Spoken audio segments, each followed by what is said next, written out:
Hi guys, welcome to the pre-party for Wednesday, September 16th. A few things before we get started on the pre-party.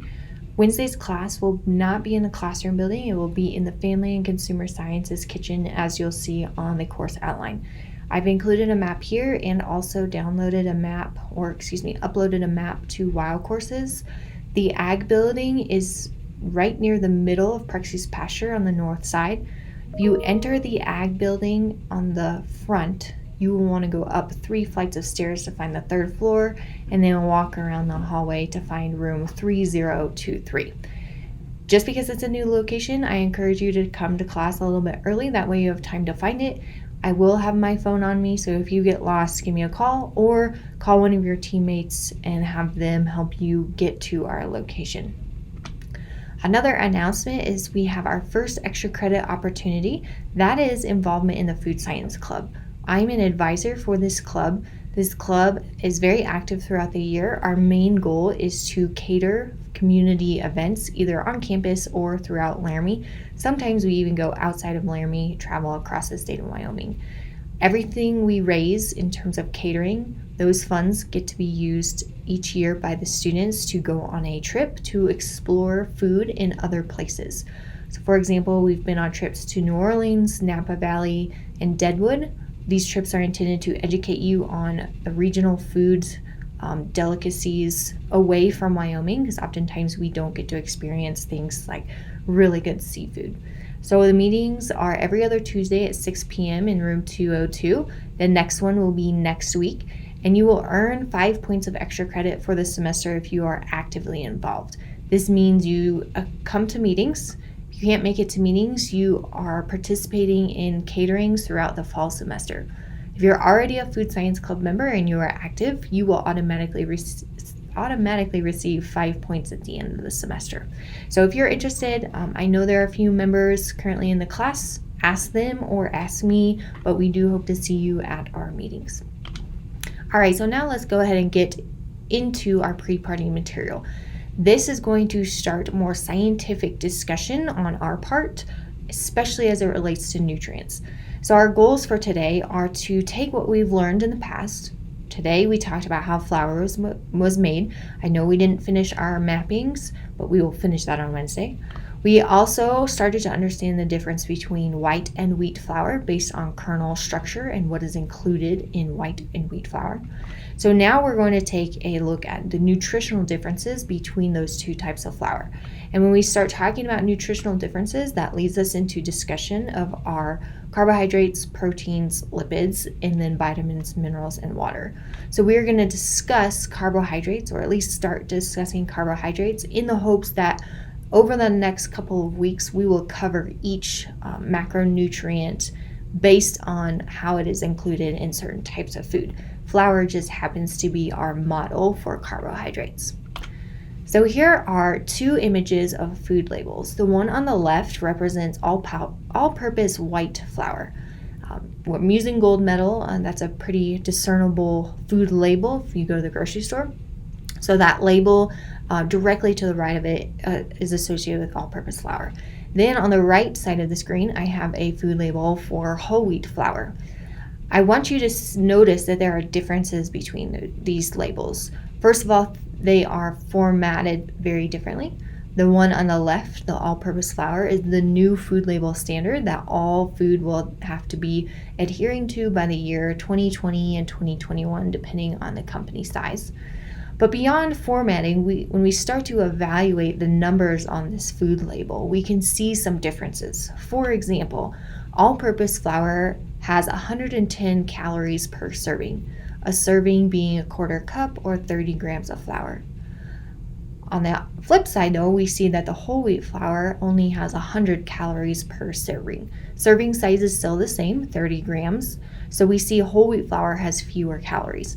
So I want you to pause the video for a minute and try to discern differences in our macronutrients, and those macronutrients being fat, carbohydrates, and protein. Which flour has more or less? I hope that you've had time to pause the video. Don't just allow me to walk you through it. Really think about what you're doing in today's pre-party. But we'll start with the fat differences. We see that the whole wheat flour has 0.5 gram per serving of total fat, whereas the all-purpose flour has 0 grams per serving of fat. We're going to understand why that's so just based on what we learned about the kernel and how it's included in these milling processes. I'm not going to go into the nitty-gritty details of saturated, trans, poly, or monounsaturated fats just yet. We will get to that when we get to our seafood section, so I'm not going to overload you. We're going to take the course of the semester to talk about those nutrients. Just think big picture today. Next, we see total carbohydrates do differ between the flours. We have 23 grams in the all-purpose versus only 21 grams in the whole wheat. So we have more carbohydrate in the white flour versus the whole wheat flour. And then finally, protein. We only have 3 grams of protein in the all-purpose flour, whereas we have 4 grams of protein in the whole wheat flour. So we do see differences. Because the formatting of these labels are different, could not find them at the same format, I've put together a summary slide for us in comparing one serving of flour. So we see that calories differ, fat differs, carbs differ, and proteins differ. But you'll also notice I've taken the liberty to add some columns. You'll see a percentage column here, and then a calories column on the very far right of each table. Let's talk about calories before we go any further. Calories should be a familiar term to you. It's found on every food label. You've probably read it if you've read food labels. If you're health conscious or diet conscious, calories is probably a familiar term to you in that regard. So when we think about what a calorie is, we have a very specific definition. 1 calorie is the heat required to raise the temperature of 1 gram of water from 14.5 to 15.5 degrees Celsius. That's the very specific definition. For us, I want us to think of that a definition of a calorie as the energy in a food. So we think about it, 1 kilocalorie, you'll see on that second bullet, is equivalent to 1,000 calories. But when we look at a food label, we don't often say, I consume 2,000 kilocalories a day. Kilocalories is not really what we're referring to when we use the word in context of food. That is because 1 kilocalorie is equivalent to 1 calorie spelled with a capital C. So on the food label, on the flour label, we'll go back to that, we see calories is capitalized. That's not just because it's a single word or it starts the sentence. We're actually meaning capital letter C, calorie, meaning there are 110 calories or 110 kilocalories. So don't get that confused. There is a difference between lowercase c and capital C, calorie. When we talk about a 2,000 calorie diet, we are talking about a 2,000 kilocalorie diet. If we think about what nutrients have what calories, they are different. So everything we eat has nutrients, carbohydrates, fats, and proteins on the very basic level. Those nutrients provide us energy to go on walks. On Sunday, I ran a 10K, so I needed energy to complete that race. So the food I ate provided me that energy. So the carbohydrates I consume in all my food provide me about 4 calories per gram consumed. And notice I said the word about. Different foods, even different types of carbohydrates, provide different calorie levels per gram of carbohydrate. So we say about 4 grams to make it easier, especially for food labels. It's all right because it's anywhere from 3.8 to 4.2, so it's right around 4 calories per gram. If we think about fats provide 9 calories per gram, so they're more calorie dense. And then lastly, proteins are very similar to carbohydrates, provide about 4 calories per gram consumed. So if we go back to these tables that I've summarized, our food labels, that percentage column is essentially saying, okay, if we look at carbs for white flour, there are 23 grams of carbs per serving. If I take 23 divided by 30, I should get 76.7%. So when I eat a serving of flour, a quarter cup of flour, or 30 grams of flour, what I'm eating is 76.7% carbohydrate. That equates to 92 calories. And so I got that 92 calories by saying, okay, there are 23 grams of carbs. Remember, we're going to get 4 calories per gram, so 23 times 4 is 92. Then I took the liberty of adding up our percentages and adding up our calories. That's the lower row. You'll notice that when we add the percentages of our macronutrients, they don't add to 100. That is okay. It's okay because, again, calories differ based on certain carbs, protein, and fat types. We're just rounding to that 4 or 9 number. We also know that food labels overcompensate rather than undercompensate. So if we're at least 85% or more in our total percentage, we're close enough for our class. We're not going to get into the nitty-gritty details. Then I added the calories. You'll notice the white flour only has 104 calories. Well, it says there are 110 grams or calories per serving. Again, close enough for our purposes. Same thing for the whole wheat flour. So what you need to take away, the overall concept to consider, is that white and whole wheat flour do vary nutritionally. And let's start to investigate why they vary nutritionally. First, looking at fat, we see that white flour has 0 grams of fat, provides 0 calories, whereas whole wheat flour is going to provide 4.5 calories per serving. If you remember, whole wheat flour includes the germ portion of the kernel, and that germ is comprised of about 10% fat. So that is why the whole wheat flour is higher in fat, because we have not extracted out the germ. We leave the germ and include it in there. At the same time, though, having fat in foods causes for instability in food safety. I put another way, it's less shelf stable. So we don't want flour that's super high in fat, or else we're gonna have to take measures to make it shelf stable, not refrigerate it and leave it in that baking goods section. Next, we'll look at the protein component. We see that whole wheat flour, again, has more protein, like it did fat, has 1 gram more per serving, so it's going to provide us more calories in terms of protein. Well, if we think about it again, whole wheat flour includes both the germ and the bran layer. Both of those have some small amount of protein. The endosperm has protein, and that's why we see 3 grams of protein in white flour. But when we leave the bran and the germ included through the milling process, we're going to capitalize on that small amount of protein in the bran and the germ. So that is why whole wheat flour has more protein than the white flour. Then we get to carbohydrates. We kind of flip-flop where white flour has more carbohydrates than whole wheat flour. And we have to think of this as a percentage of what we're consuming, which is 1 serving. So the endosperm contributes a larger percentage of starch, which is a form of carbohydrate, when we consider the white flour. That is why white flour has higher carbohydrate amount than the whole wheat flour. It's essentially a percentage or a relative comparison. We also have to think, however, that whole wheat flour has more fiber. I didn't put fiber on our summary tables, but if we go back to our flour label, I'm going to click back. Please excuse the multiple clicks. If we look here under total carbohydrate, included is dietary fiber. In the whole wheat flour, we have 3 grams of dietary fiber. In the all-purpose white flour, we have less than 1 gram of dietary fiber. So if you have developed or thought of some themes to talk about, we see that because we're including the bran or the germ portion, particularly the bran portion, we see a higher amount of fiber in the whole wheat flour, which is really the health benefit to eating whole wheat flour. We're going to take a whole class period to talk about fiber and the benefits we receive in terms of digestion of food and gut microbiome.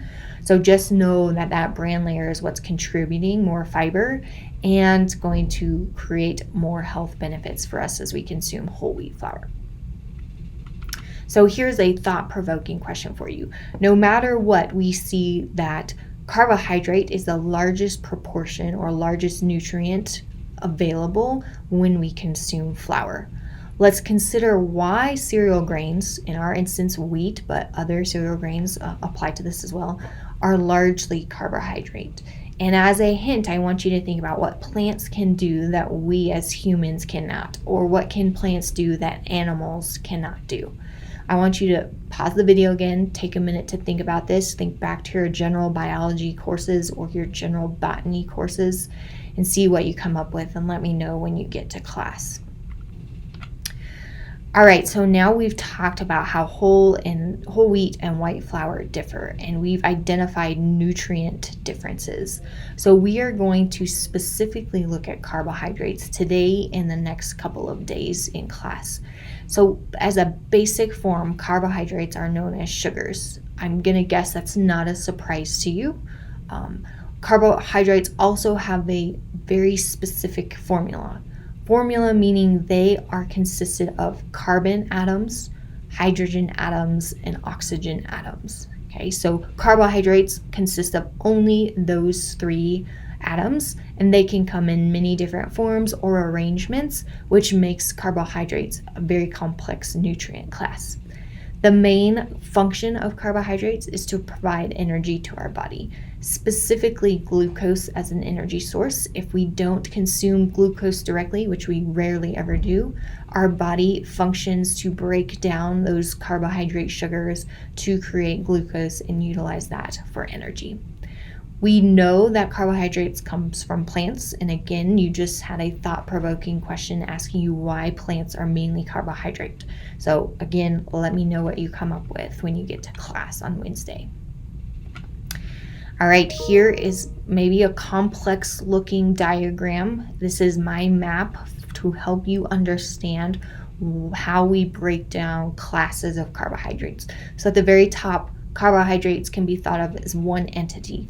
If we break that down into two different sections, and I'm going to look to my right because my bigger screen is over there, we can get simple sugars versus complex carbohydrates.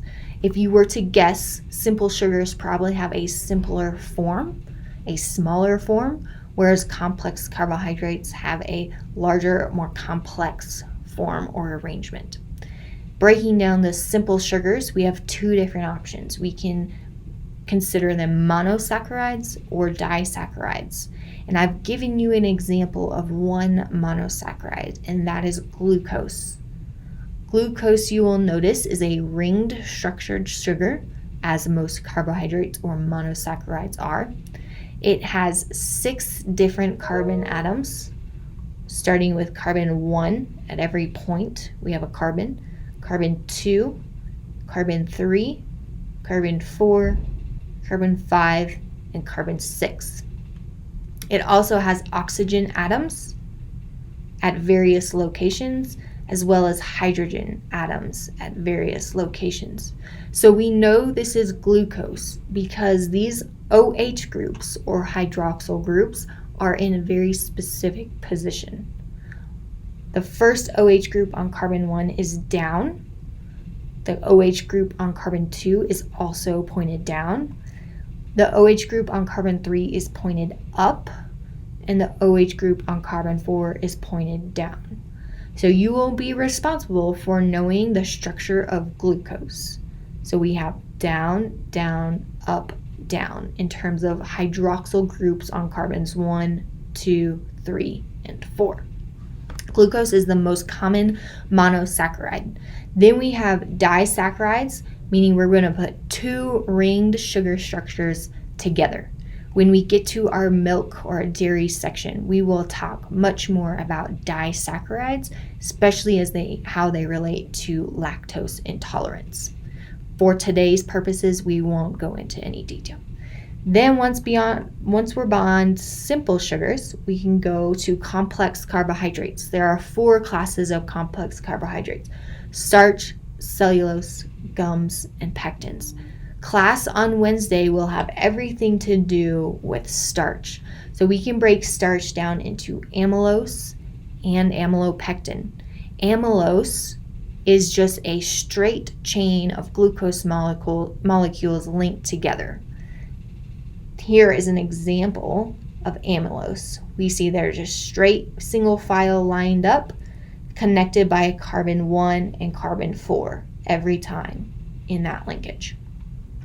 Amylopectin is still made up of entirely glucose molecules, but it is different because it is branched in structure. So it creates almost this spiral type, more structured, not a straight line formation. We see that each little hexagon we see here is a glucose molecule, and we see branches coming off. Those branches are formed between carbon 1 and carbon 6. I'm going to draw out glucose and draw out amylose and amylopectin on my other software. So just use this past information as kind of verbiage. You will see visuals here in a moment. Okay, the structure of glucose, just to make sure we all understand what it is and how we draw it. So glucose is a 6-carbon sugar. So I'm going to draw a hexagon. And this hexagon at each point represents a carbon. So carbon 1, 2, 3, 4, 5. And then rather than this last one being 6, that's actually an oxygen molecule. So carbon 6 jets off of carbon 5, and we have carbon 6. Then from there, on carbon 1, we have a hydroxyl group that's pointed down. Carbon 2, we also have a hydroxyl group pointed down. Carbon 3, our hydroxyl group is pointed up. Carbon 4, our hydroxyl group is pointed down. This should help you understand the basic structure of glucose. Next, let's talk about one of the starch molecules, amylose.